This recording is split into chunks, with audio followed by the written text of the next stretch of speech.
ពិធីបុណ្យអុំទូកនៅប្រទេសកម្ពុជាគឺជាពិធីបុណ្យដ៏ធំមួយក្នុងចំណោមពិធីបុណ្យនានានៃប្រពៃណីទំនៀមទម្លាប់ខ្មែរដែលមានតាំងពីយូរលង់ណាស់មកហើយ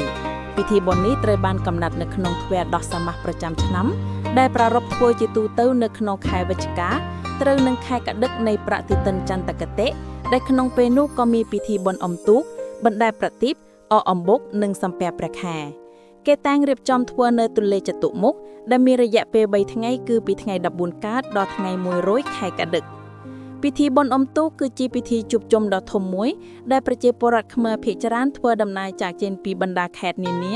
មកទស្សនាការប្រណាំងទូកនៅរាជធានីភ្នំពេញ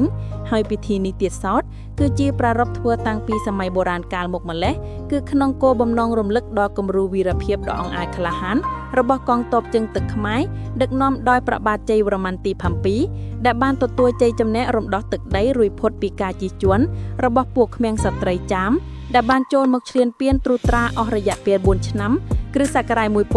1177ដល់គ្រិស្តសករាជ1181ហើយភស្តុតាងនៃចម្បាំងគ្រានោះក៏មានឆ្លាក់នៅលើជញ្ជាំងប្រាសាទបាយ័ននិងបន្ទាយឆ្មាដែលមានរូបកងទ័ពជាច្រើននិងមានព្រះឆាយាល័ក្ខណ៍របស់ព្រះបាទជ័យវរ្ម័នទី7ប្រថាប់ឈរនៅលើទីតាំងនាវាចម្បាំងដោយទ្រង់ធ្នូនិងដំបងយ៉ាងស្វាហាប់ក្នុងចំណោមទ័ពទូកទាំងឡាយនៅអំឡុងឆ្នាំ1177សត្រូវចាំបានលើកទ័ពមកវាយលុកត្រួតត្រាប្រទេសកម្ពុជាអស់រយៈពេលប្រមាណ4ឆ្នាំខណៈនោះព្រះបាទជ័យវរ្ម័នទី7បានបង្រួមជាតិនិងចំណាយពេលវេលារៀបចំយុទ្ធសាស្ត្រកងទ័ពដើម្បីប្រយុទ្ធប្រឆាំងចំពោះសត្រូវចាមរហូតទទួលបានជ័យជំនះហើយព្រះអង្គបានឡើងគ្រងរាជសម្បត្តិដឹកនាំប្រទេសជាតិនៅឆ្នាំ1181ដោយធ្វើឲ្យប្រទេសជាតិមានការរីកចម្រើនរុងរឿងគួរឲ្យកត់សម្គាល់ប្រវត្តិសាស្ត្រដ៏អស្ចារ្យនេះហើយទើបនាំឲ្យប្រជាពលរដ្ឋខ្មែរប្រារព្ធពិធីបុណ្យនេះឡើងដើម្បីរំលឹកដល់គំរូវីរភាពដ៏អង្អាចក្លាហានរបស់កងទ័ពជើងទឹកខ្មែរដែលបានរំដោះទឹកដីឲ្យរួចផុតពីការជិះជាន់របស់ក្មេងស្ត្រីរបស់ខ្មែរនាសម័យកាលនោះហើយពិធីបុណ្យអុំទូកនេះគឺមានតាំងពីសម័យមហានគររហូតមកដល់ពេលបច្ចុប្បន្ននេះយោងឯកសារល្បែងប្រណាំងទូករបស់ក្រុមជំនុំទំនៀមទម្លាប់ខ្មែរនិពន្ធដោយលោកថាត់ប៉ែនហៅប៉ាងអាចារ្យនៅពុទ្ធសាសនបណ្ឌិតរងខេត្តឃ្លាំងកម្ពុជាក្រោមបានឲ្យដឹងថានៅសម័យលង្វែកពុទ្ធសករាជ2071គ្រិស្តសករាជ2528ព្រះបាទអង្គច័ន្ទទី1ទ្រង់តាំងពញាតាតងារជាស្និទ្ធភូបាឲ្យជាស្ដេចត្រាញ់នៅកម្ពុជាក្រោមស្រុកបាសាក់ឲ្យរៀបចំកងទ័ពជើងទឹកចែកចែងជា3ក្រុមបន្ទាប់ស្ដេចត្រាញ់នេះក៏បានចាត់ចែងរៀបចំទាហានជើងទឹកដោយចែកជា3ក្រុមដោយក្រុមទី1ជាទ័ពស្រួចហាត់ច្បាំងដោយទូកអុំដែលមានទ្រង់ទ្រាយដោយទូកប្រណាំងយើងសពថ្ងៃក្រុមទី2ជាទ័ពជំនួយហាត់ច្បាំងដោយទូកចែ2ជួរដែលមានទ្រង់ទ្រាយដោយទូកចែប្រណាំងសពថ្ងៃនិងក្រុមទី3ហៅថាទ័ពបាសាក់ជាទូកធំមានដំបូយមានក្តោងដោយទូកពុកចាយមានទ្រង់ទ្រាយដោយទូកបាសាក់ឬទូកពុកចាយតែរាងស្ទួចវែងមានដំបូលតែមួយកាត់ខាងមុខឥតជញ្ជាំង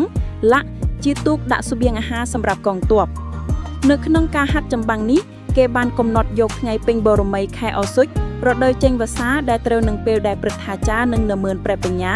គ្រប់ខេត្តទាំងអស់មកជួបជុំគ្នានៅមន្ទីរស្និទ្ធភូបាលនិងនាំគ្នាទៅកាន់ទីវត្តអារាមដើម្បីធ្វើទានទៅតាមទំនៀមទម្លាប់និងកំណត់ថ្ងៃពេញបូរមីខែកដឹករដូវអកអំបុកដែលមន្ត្រីទាំង4ទិសកេណ្ឌទាហានជើងទឹកជើងគោកមកប្រជុំគ្នានៅមុខបន្ទាយស្ដេចត្រាញ់ដើម្បីប្រឡងរត់គ្នារយៈពេល1ថ្ងៃ1យប់មួយវិញទៀតប្រទេសកម្ពុជាក្នុងសម័យបុរាណជាប្រទេសមានកងទ័ពជើងទឹកយ៉ាងខ្លាំងពូកែនិងមានវិធីហ្វឹងហ្វឺនពិធីសមយុទ្ធកងទ័ពមួយចំណុចទៀតដូនតាខ្មែរបានបង្កើតនិងប្រារព្ធពិធីបុណ្យនេះឡើងក៏ចង់បង្ហាញនូវគោលគំនិតសំខាន់ៗដូចជារំលឹកនិងចងចាំពីគុណបំណាច់បុណ្យពលរដ្ឋខ្មែរដែលបានរំដោះទឹកដីសម្ដែងនៅមនោសញ្ចេតនាដឹងគុណចំពោះទន្លេមេគង្គនិងទន្លេសាបដែលបាននាំដីលីពិតមានជីវធាតុបង្កើតបាននូវធនធានសម្រាប់មនុស្សសត្វនិងរុក្ខជាតិការតបស្នងសងគុណវត្ថុស័ក្តិសិទ្ធិក្នុងលោករួមមានព្រលឹងធម្មជាតិនិងដូនតាដែលបានជួយជ្រោមជ្រែងក្នុងការធ្វើឲ្យមានកំណើនភោគផលនិងដើម្បីបង្កើតមេត្រីភាពភេរភាពសាមគ្គីភាពរវាងបុគ្គលនិងពង្រឹងឡើងវិញនៅចំណងមិត្តភាពចំណែកប្រវត្តិនិងអត្ថន័យនៃពិធីបុណ្យបណ្ដែតប្រទីបវិញគឺមានប្រវត្តិទាក់ទងនឹងព្រះពុទ្ធសាសនានិងជាប់ឥទ្ធិពលព្រាហ្មញ្ញសាសនានៃការប្រតិបត្តិហោមពិធីដោយការឧទ្ទានធូបប្រទីបज्वालाដើម្បីបូជាដល់អាទិទេពពាក់ព័ន្ធនឹងព្រះពុទ្ធសាសនា គឺតាមគម្ពីរទសវង្សចែងថាព្រះចង្គមកែវស្រួយទាំង4របស់ព្រះសម្មាសម្ពុទ្ធបានប្រតិស្ថាននៅទីទាំង4គឺនៅត្រៃត្រង់សួគ៌នៅពិភពនេះនៅស្រុកគុន្ធានិងនៅតន្តពុរៈកលឹងរដ្ឋចំណែកស្នាមព្រះបាទព្រះសម្មាសម្ពុទ្ធបានប្រតិស្ថាននៅទីទាំង5គឺនៅសវណ្ណមាលិកបពតនៅសវណ្ណបពតនៅសុមនកោដបពតនៅយោនកពុរីនិងនៅស្ទឹងនមដា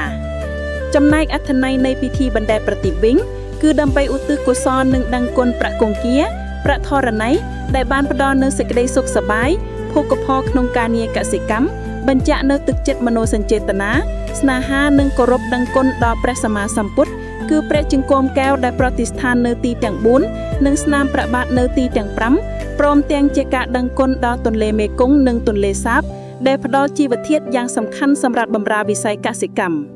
រីឯប្រវត្តិនិងអត្ថន័យនៃពិធីអកអំបុកនិងសំពះព្រះខែវិញក៏មានជាប់ទាក់ទងយ៉ាងជិតស្និទ្ធទៅនឹងប្រវត្តិរបស់ព្រះពុទ្ធសាសនាហើយត្រូវបានប្រជាពលរដ្ឋខ្មែរធ្វើឡើងដើម្បីរំលឹកដល់ព្រះពោធិសត្វដែលយោនយកកំណើតជាទុនសាយពោធិសត្វ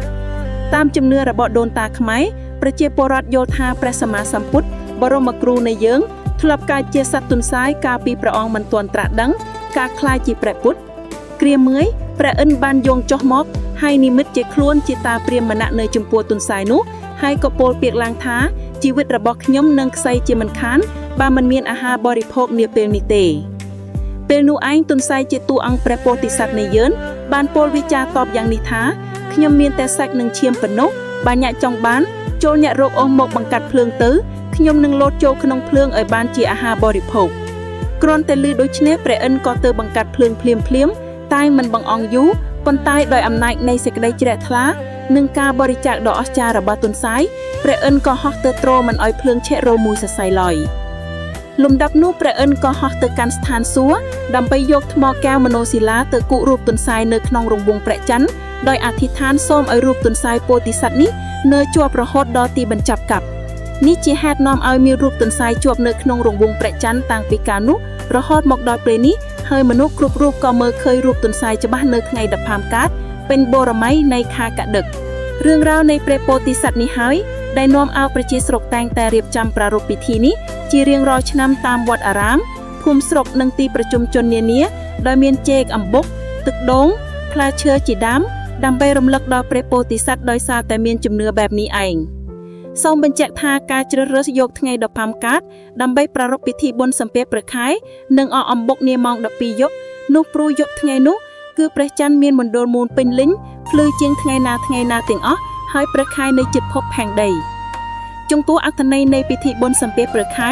និងអកអំបុកវិញគឺគេប្រារព្ធឡើងដើម្បីធ្វើសក្ការៈបូជាចំពោះទន្សាយពោធិសត្វឧទ្ទិសថ្វាយព្រះពោធិសត្វនៅផលអនុផលដែលជាចំណីរបស់ព្រះអង្គក្នុងវេលាយប់នៃថ្ងៃពេញបូរមីនៃខែកដឹកនិងដើម្បីអបអរសាទរនៅផលធានុផលដែលបានមកពីការបង្កបង្កើនផលពិសេសដំណាំស្រូវដែលប្រជាជនបានខិតខំប្រឹងធ្វើពលកម្មយ៉ាងខ្លាំងតាំងពីរដូវភ្លៀងធ្លាក់កន្លងមកដែលជាសញ្ញាប្រាប់ថារដូវស្រូវទុំព្រមទាំងផលអនុផលទាំងឡាយបានមកដល់ហើយជារួមពិធីបុណ្យអុំទូកបណ្ដែតប្រទីបអកអំបុកនិងសំពះព្រះខែនេះគឺជាពិធីបុណ្យមួយដែលបង្ហាញនូវទឹកចិត្តការស្រឡាញ់ភាពសប្បាយរីករាយភាពសុខក្សេមក្សាន្តការសាមគ្គីព្យាយាមភាពចម្រើនរុងរឿងនៃផលិតផលកសិកម្មចរិតឧស្សាហ៍ព្យាយាមរបស់ខ្មែរនិងគំនិតច្នៃចនិតមិនគិតពីការនឿយហត់របស់ប្រជាកសិករខ្មែរ